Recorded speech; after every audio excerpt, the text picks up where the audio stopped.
इज़हारवाणी देखने वाले सारे दोस्तों संजय को की होता है नमस्ते प्रणाम सत श्री अकाल सलाम साहब। फिलहाल मैं मौजूद हूँ भूंगड़ा में और जो मेरे साथ में ये फैमिली देखने वाले आप ये बहुत ही बड़ी पहल कर चुकी है, शायद आप लोगों को नहीं पता होगा, इसीलिए आप इनके बीच में हम पहुँचे हैं, इनके पास पहुँचे हैं और एक बहुत बड़ा पॉजिटिव मैसेज समाज को देने के लिए इनके साथ में हम पहुँचे हैं और बहुत सारी बातें हैं इनके साथ में साझा करेंगे। आखिर क्या राज है, क्या वजह है जो इस फैमिली के पास हम बैठे, इस परिवार के पास बैठे हैं। ये इस फैमिली में, इस परिवार में पूरे के पूरे जितने भी सदस्य हैं गवर्नमेंट जॉब पे हैं। वो तो हर किसी फैमिली में मिल जाएंगे, लेकिन शायद जो पहल इन्होंने करी है वो कोई नहीं करना चाहता, उल्टा नेगेटिव फैलाने का भी काम करे हैं। तो क्या इस फैमिली की कहानी है, क्या इस फैमिली का जो यहाँ हम पहुँचे, यहाँ हमारा आने का मकसद है, तो सारी तमाम बातें करेंगे। अंकल जी नमस्कार। नमस्कार। अच्छा अंकल जी अपना परिचय दीजिए पहले हमारे दर्शकों को। मैं मास्टर महावीर सिंह पंचाल जी, गांव भूंगड़ा और मैथ मास्टर की पोस्ट पर गवर्नमेंट हाई स्कूल बुलाने में कार्यरत हूँ। हाँ। तो जैसा कि आजकल समाज के अंदर बुराइयाँ भी बहुत ज़्यादा चल रही है और अच्छाई करने में, मतलब उसको पहल करने में बहुत कम लोग हैं। आप सही लगा लीजिए, ठीक है। वैसे तो पूरे दिन में हम बहुत सारी न्यूज़ कवरेज करते हैं, लेकिन इस तरह की जो न्यूज़ आज कवरेज कर रहे हैं ये काफ़ी समय के बाद में आज हम कर रहे हैं, मतलब ये एक पहल है। तो आप इसके बारे में क्या कहोगे? देखिए, मेरी शुरू से ही दिली इच्छा थी कि मैं जब अपने बेटे की शादी करूं तो बगैर दहेज के करूं, 1 रुपया शगुन का लेकर करूं। तो वही मैंने किया, क्योंकि पूरे समाज को तो एक मार्गदर्शक के रूप में रास्ता दिखाया जा सकता है, लेकिन सुधारा नहीं जा सकता। वो तो अपने दिल की बात है, धीरे धीरे सुधरेगी। तो मेरी इच्छा थी शुरू से ही कि अपने बेटे की जो शादी करूं तो वो 1 रुपये से। जिस समय आपकी शादी थी उस समय दहेज लिया?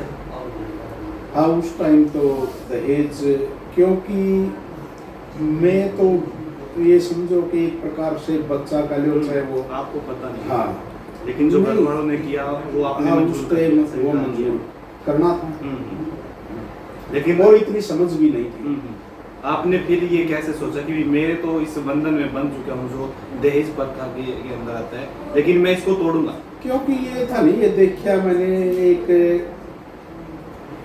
एजुकेशन से जुड़ा होने के नाते समाज में कुरीतियों को, तो उससे ये मेरी सोच बनी कि इस प्रकार की कुरीतियों को खत्म करने के लिए अपने घर से शुरुआत की जाए जी।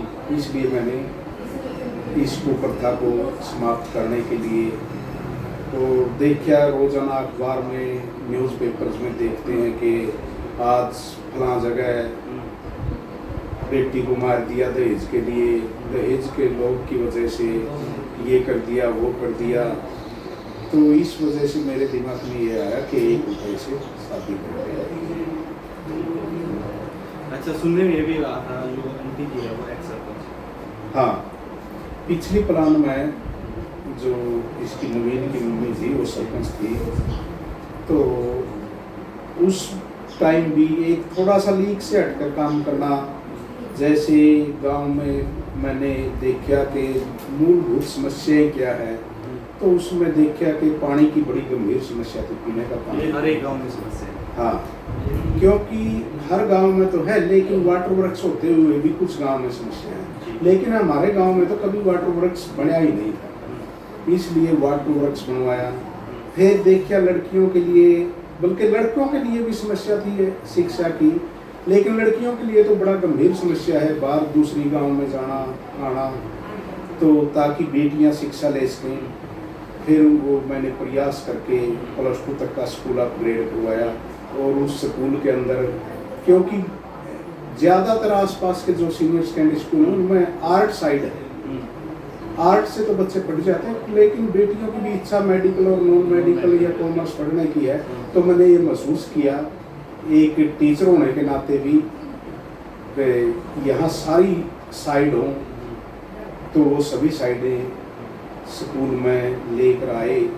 और बीच में एक बार ऐसा हुआ कि डायरेक्टर से एक लेटर आया, वह जो भी बच्चे कम हैं तो आसपास के स्कूलों में ट्रांसफ़र किए जाएं।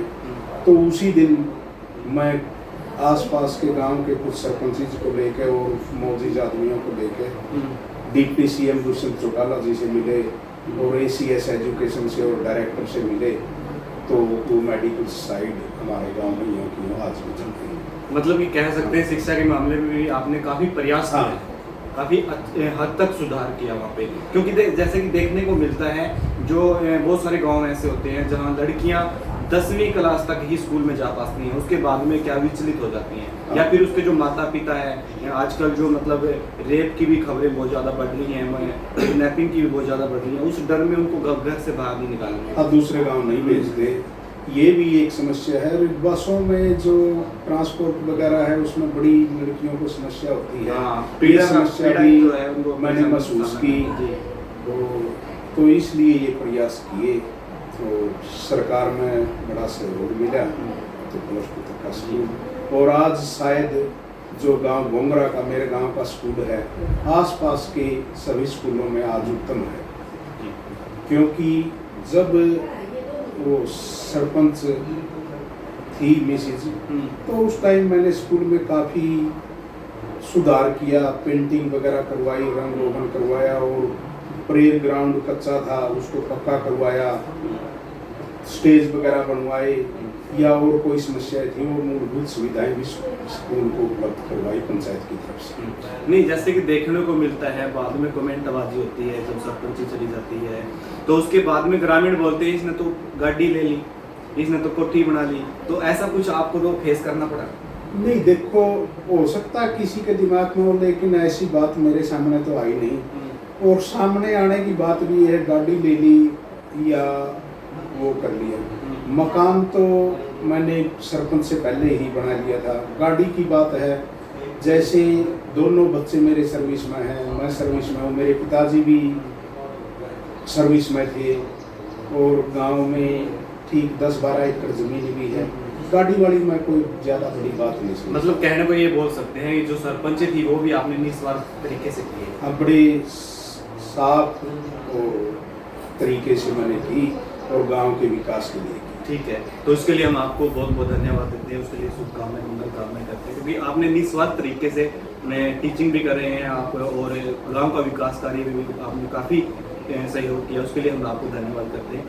तो आखिरी मैसेज आप समाज को क्या देना चाहोगे? देखो ऐसा है नहीं, सभी काम 5 साल के अंदर पूरे नहीं हो सकते। जैसे मेरा विचार आप विचलित हैं, मेरा विचार था कि गांव में एक व्यायामशाला हो, उसकी ग्रांट न्यास की, और गांव में जो पुरानी चौपाल है, सामान्य चौपाल, वो गांव के बीच में आएगी, वहाँ ज़्यादा जगह नहीं रही, व्हीकल वगैरह नहीं खड़े हो सकते। गाँव से कन्या स्कूल के पास एक चौपाल बनाई जाए, ताकि इस साइड में लोगों को सुविधा मिल सके। एक वो हिरनी में परली साइड तो चौपाल बनाई, और सभी चौपालों में काफ़ी सुधार किया, लेकिन एक वो चौपाल के लिए और इसके व्यायामशाला में नहीं करवा सकता। मन में रह गया आपके? हाँ, एक मौका दे दिया जाए। एक ये इच्छा थी कि उस टाइम एक बात चली थी कि कॉलेज बनाया जाए। कॉलेज के लिए भी मैंने खापड़ रोड पर ग्राम पंचायत गोंगरा के लगभग 12-14 एकड़ ज़मीन है, उसको ऑफर किया था कि हमारे यहाँ कॉलेज बनाया जाए, लेकिन वो किसी वजह से सिरे नहीं चढ़ सके। तो मैं तो ये चाहूँगा समाज से निवेदन करता हूँ कि शादी करें अपने बच्चों की, खासकर बेटे की तो बगैर दहेज के करें, और अपनी बेटियों को अच्छी से अच्छी शिक्षा दिलवाएं, ताकि समाज और देश विकास करे। देखो ये भी कहने को ये भी बोल सकते हैं, जिसने मतलब एक लड़की को जन्म दिया, उसका पालन पोषण किया, अच्छी शिक्षा उसको दिलवाई, और एक मतलब इस लेवल पे उसको लेके चले गए, वो कभी भी मतलब अपने पैरों पे खड़ी हो सकती है, तो इससे, और फिर वो उसकी शादी किसी व्यक्ति के साथ में कर दी गई, तो इससे बड़ा तो दहेज शायद नहीं होगा। हाँ बिल्कुल, ये बात बिल्कुल सही है। जो कोई भी है समाज में अपनी बेटी को जब देता है, तो इससे बड़ा दहेज तो कोई है नहीं। तो इसलिए बगैर लालच के, बगैर पैसे के या और अन्य संसाधनों के या इस प्रकार का लालच नहीं करना चाहिए। ठीक है जी।